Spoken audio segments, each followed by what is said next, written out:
दोस्तों, क्या आप जानते हैं कि भारत का एचडीएफसी बैंक दुनिया का 10वां सबसे बड़ा बैंक है। सिर्फ इतना ही नहीं, सन 2000 से अब तक एचडीएफसी बैंक का स्टॉक प्राइस 8000% तक बढ़ चुका है। ये रिटर्न अमेजॉन, माइक्रोसॉफ्ट और रिलायंस जैसी कंपनियों से भी कहीं ज्यादा है। और हर साल एचडीएफसी लगभग 410 करोड़ डॉलर्स की कमाई भी करता है। लेकिन हमेशा से ऐसा नहीं था। जब 1994 में ये बैंक शुरू हुआ था, तब ज्यादातर लोग इस पर भरोसा तक नहीं करते थे और बैंक की हालत बहुत ज्यादा खराब थी। लेकिन उसके बाद अपनी नई और इनोवेटिव स्ट्रेटजीज का इस्तेमाल करके बैंक ने कई रिस्क लेने शुरू किए और उन्हीं का परिणाम है कि आज ये बैंक की ऊंचाइयों को छू रहा है। तो किस तरह एचडीएफसी बैंक अपने कंपेटिटर्स को पछाड़ कर इतना आगे निकला, जानेंगे हम आज। तो बने रहिए वीडियो के अंत तक हमारे साथ। वीडियो शुरू होने से पहले चैनल को सब्सक्राइब करना और बेल आइकन दबाना भी मत भूलिएगा। तो पहले देखते हैं कि आखिर एक बैंक कमाई कैसे करता है। एक बैंक के पास जितना भी पैसा आता है वो लोगों से आता है जो उसमें अपना पैसा जमा करते हैं, और लोगों को पैसा जमा करने के लिए एनकरेज करने के लिए बैंक उन्हें ब्याज भी देता है। अब जब बैंक के पास ये पैसा आ जाता है तो बैंक इसी पैसे का इस्तेमाल करते हुए बाकी के लोगों को लोन देता है और उनसे ज्यादा ब्याज वसूलता है। अगर एक डिपॉजिटर को बैंक 1 से 3% तक का ब्याज दे रहा है तो लोन देने वाले इंसान से वो 10 से 12% ब्याज लेते हैं, और इसी में जो एक्स्ट्रा पैसा बैंक्स के पास आता है वो उनकी अपनी कमाई होती है। 1994 में जब एचडीएफसी की शुरुआत हुई तो हर्षद मेहता स्कैम से गुजरे 2 साल ही हुए थे। इसके अलावा भी उस वक्त काफी बैंक्स ऐसे थे जो अपने कस्टमर्स का पैसा लेकर फरार हो जाते थे, जिस वजह से लोग एक नए बैंक पर भरोसा नहीं कर रहे थे। और एचडीएफसी के पास डिपॉजिटर्स की कमी थी। डिपॉजिटर्स की कमी यानी लोन देने वालों के लिए पैसों की कमी, यानी कम कमाई। एचडीएफसी को जल्दी कुछ करना था और इसीलिए उन्होंने मार्केट में कमियां निकालनी शुरू की, जिनका फायदा उठाकर वो अपना बिजनेस बढ़ा सकते थे। एचडीएफसी को जो पहली कमी मार्केट में दिखी वो थी कोऑपरेटिव बैंक्स की ट्रांजैक्शंस। 90 के दशक में एक बैंक की पावर सिर्फ अपने राज्य तक ही लिमिटेड होती थी।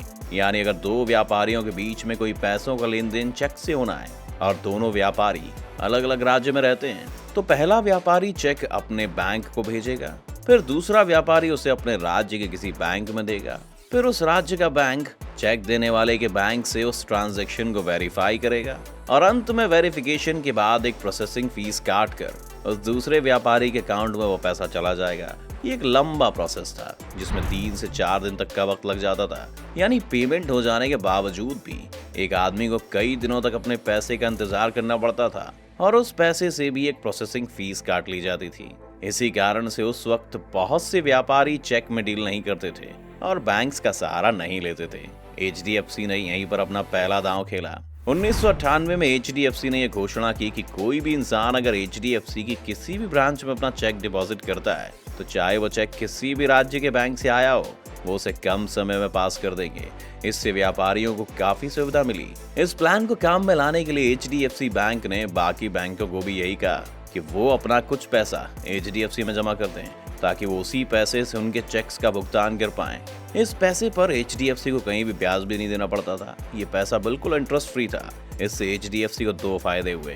पहला ये कि उनके कस्टमर्स बढ़ने लगे। दूसरा ये था कि क्योंकि अब बाकी बैंक्स भी अपना कुछ पैसा एचडीएफसी में जमा कर रहे थे, तो एचडीएफसी के पास अब एक्स्ट्रा पैसा आ गया था जिससे वो लोन दे सकते थे। इसके बाद एचडीएफसी ने मार्केट की दूसरी खामियों की तरफ नजर दौड़ानी शुरू की। आपने शेयर मार्केट के बारे में तो सुना ही होगा, जहां लोग अपना पैसा डालकर कंपनीज के शेयर खरीदते हैं। जब इन शेयर्स का दाम बढ़ जाता है तो लोग इन्हें बेचकर मुनाफा बनाते हैं। उस वक्त के शेयर मार्केट में एक परेशानी थी। सबसे पहले तो आज की तरह शेयर मार्केट में इन्वेस्ट करना उतना आसान नहीं था, क्योंकि अगर आप शेयर्स खरीदना चाहते हैं तो आपको एक चेक अपने ब्रोकर को देना होता था। इस चेक को क्लियर होने में 2 से 3 दिन का समय लगता था। फिर ये ब्रोकर ये चेक एक स्टॉक एक्सचेंज को देता था, जैसे नेशनल स्टॉक एक्सचेंज या बॉम्बे स्टॉक एक्सचेंज, जिसमें फिर से 3 से 4 दिन का समय लगता था। इसके बाद ये पैसा स्टॉक एक्सचेंज से स्टॉक बेचने वाले आदमी के ब्रोकर के पास जाता था, जिसमें फिर से कुछ वक्त लगेगा। और जब ये ब्रोकर उस आदमी को पैसे देता था जिसे ये स्टॉक बेचना है, तब जाकर ये पूरा ट्रांजैक्शन कंप्लीट होता था। यानी शेयर मार्केट में शेयर्स खरीदने के लिए आपको 2 हफ्ते तक का वक्त लग जाता था। इस काम को आसान बनाने के लिए कभी कभी ब्रोकर्स बिना चेक के क्लियर होने का इंतजार किए अपने बैंक से पैसा डायरेक्टली भेज देते थे, जिससे इस ट्रांजैक्शन का टाइम 5 से 10 दिन के बीच हो जाता था। लेकिन ऐसा तभी संभव है जब ब्रोकर के पास पैसा हो। अगर एक ब्रोकर के 10 क्लाइंट हैं और वो 10 लोगों का पैसा एक साथ दे रहा है, तो उसके पास उन 10 लोगों के पैसे भी होने चाहिए।